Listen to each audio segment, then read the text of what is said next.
ମାନେ ଆପଣ କହୁଛନ୍ତି ଏଇ ବର୍ଷ ଶିବରାତ୍ରିରେ କେହି ପୁଅ ଝିଅ ଉପାସ କରିପାରିବେନି। ମାନେ ଏପରି କାହିଁ କହୁଛନ୍ତି ଆପଣ? ନାଇଁ କାହିଁକି ଏମିତି ନ କହିବି କୁହ। ତମେ କୁହ ଏଥରକ ଶିବରାତ୍ରି କେବେ ପଡୁଛି? 15 ତାରିଖରେ। 15 ତାରିଖ ପୂର୍ବରୁ? 15 ତାରିଖ ପୂର୍ବରୁ ତ 14 ତାରିଖ ପଡ଼ିଥାଏ। ନାଇଁ 14 ତାରିଖ ଦିନ କଣ ପଡୁଛି? ଶନିବାର। ଆବେ ଓଲା 14 ତାରିଖ ଦିନ ପଡୁଛି ଭାଲେଣ୍ଟାଇନ୍ ଡେ। ଭାଲେଣ୍ଟାଇନ୍ ଡେ ମାନେ ପିଲାମାନଙ୍କ ଏକ୍ସଟ୍ରା କ୍ଲାସ। ସେଇଥିପାଇଁ ସେ ଶିବରାତ୍ରି ଓଷା କରିପାରିବେନି। ମାନେ ଆପଣ କହୁଛନ୍ତି ଏକ୍ସଟ୍ରା କ୍ଲାସ ପାଇଁ ପିଲା ଉପାସ କରିବେନି, ମାନେ କିଛି ଠିକ ସେ ବୁଝି ହେଲାନି, ଆଉ ଥରେ ବୁଝେଇଦେବେ। ତମକୁ ପୁରା ଡିଟେଲରେ ବୁଝିବାକୁ ପଡିବ। 14 ତାରିଖ ମାନେ ଭାଲେଣ୍ଟାଇନ୍ସ ଡେ। ଭାଲେଣ୍ଟାଇନ୍ସ ଡେ ରେ କଣ ହୁଏ ପିଲାଙ୍କର? Extra class. ଏକ୍ସଟ୍ରା କ୍ଲାସ ମାନେ ବୁଝିପାରୁଛ?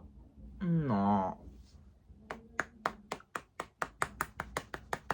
ଆପଣ ଏ ପଡକାଷ୍ଟକୁ ଆସି ଏମିତି ଅଭଦ୍ର ଭଳିଆ ହେଇପାରିବେନି। ଏକ୍ସଟ୍ରା କ୍ଲାସ ମାନେ ହଉଛି ଏଇ ଗୋଟା, ବୁଝଛ ନା ନାଇଁ? ତ ଏଠି ଶିବରାତ୍ରି କେମିତି କରିପାରିବେନି ସିଏ? ଆରେ ଯୋଉ ପିଲା ସେଇଦିନ ଯାଇକି ଏକ୍ସଟ୍ରା କ୍ଲାସଟା କରିଥିବ, ମେହନତଟା କରିକି ଆଇଥିବ, ସିଏ କଣ ତା ପରଦିନ ଆସିବ ଯିବ ହେ ପ୍ରଭୁ ଶିବ ମୁଁ ଉପାସ କରୁଛି ମତେ ଗୋଟେ ସୁନ୍ଦର ସ୍ତ୍ରୀଟେ ଦିଅନ୍ତୁ, ଗର୍ଲଫ୍ରେଣ୍ଡଟେ ଦିଅନ୍ତୁ, କହିପାରିବ କି?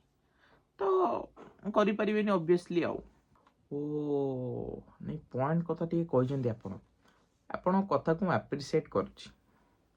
ଆଉ ଗୋଟେ ପର୍ସନାଲ କଥା ପଚାରି ପାରିବି? ହଁ ପଚାରନ୍ତୁ।